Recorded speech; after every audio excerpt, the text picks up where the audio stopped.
you're a poker player or a sports bettor, what you are having to declare as income is much more than you're actually making. And just to use a really easy example, if you haven't been following this, let's say you bet $2 million over the course of the year, and you win $1 million plus an extra $20,000, and you lose $1 million, so you win $20,000. Okay, whether I put that down as $20,000 in income, consolidate it all together, or whether I list, okay, 1.02 million in winnings, 1 million in losses, deduct 20,000, pay taxes on the 20,000. Now, under the new big bill, if I'm recording every single bet I made as a sports bettor, I'm only going to be able to deduct 900,000, not $1 million. So I'm going to have to declare income of 120,000 when I made 20,000. Yeah, that is unsustainable. It's unsustainable. I went through some math examples earlier in the week too. That's a good one. It's not only a non-starter for bettors, but it's also like if you compare it.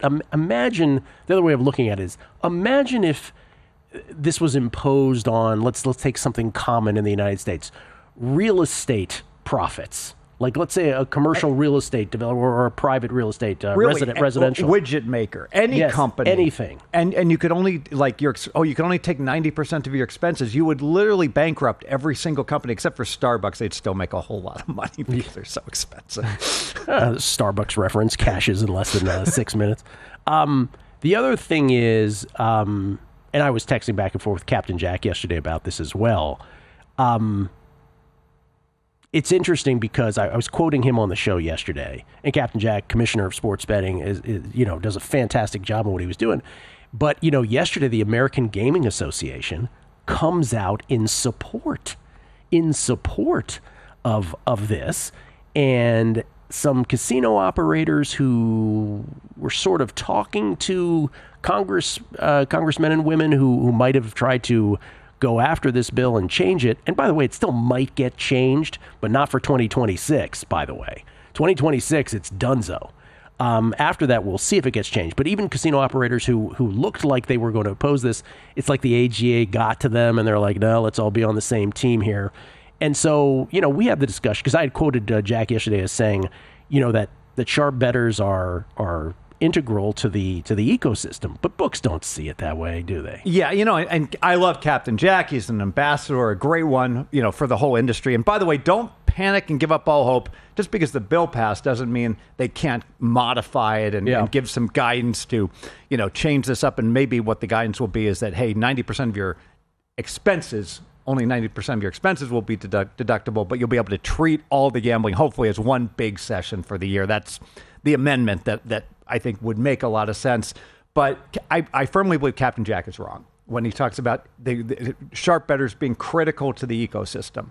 It is not critical to the Westgate and to the South Point and to Circa that Rufus Peabody can wager against them. It's not critical, Zach White, that he can wager against them. All of these guys, it is not critical to them that Gill Alexander can wager with them. And all this talk about, well, we need them to help us get to the right number. That's totally incorrect. It's like now, Monday Night Football game, you can make the line 7.5.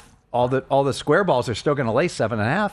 By the way, let me be fair to Jack too. Like, I think even though I quoted him with that as saying that, I think even he is sort of begrudgingly coming to that as well. Like, I think he realizes it's even those folks who have that viewpoint, and whether they're right or wrong, that the casinos don't view it that way. That's the difference. Whether he's right or wrong, it's the point. The point is, do the operators care? Yes. Now, here is where it's critical. It's got to be critical that the consumer feels that they can win. All right, let me give an example. When Beat the Dealer got written, all right, Thorpe wrote it.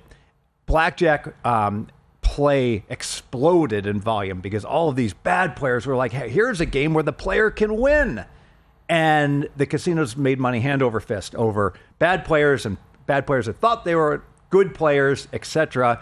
And yeah, they still lost money to the card counters, but they controlled it and they made way more profits. So you can't have the word get out, hey, we're not going to let anybody win. I mean, and that's really what's been happening of late with some of the biggest operators.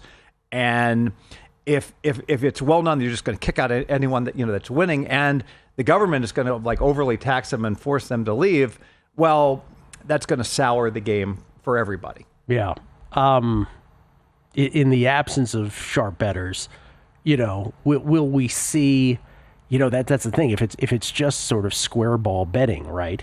Will we see a line that, would have been 7 instead? Oh, it's 7.5. They'll bet it anyway, right? That kind of thing. To give an example, on the East Coast, there's a book, Delaware Downs, all right? Yeah. That always has the most bizarre numbers that you'll ever see. In Vegas, there was a book in, if you drove up to Mesquite, all right? They would have 8 on a Monday night game instead of 7. And every now and then I'd drive up there and I'd try to bet the +8. And they'd be like, oh, Steve, I'm sorry. Someone just bet it over at Virgin River. Of course they did. They're moving it to 7. In other words, they just wouldn't let me bet. They would just put up a number. Caesars did that with my NBA draft bet. Remember that? Oh, it's 25 to 1 now, not 50 to 1. Right. No one has bet on that for the last 5 days. But when Gill walks to the window, magically someone on a bet that is likely to lose. Someone at Planet Hollywood is just beating you to the punch.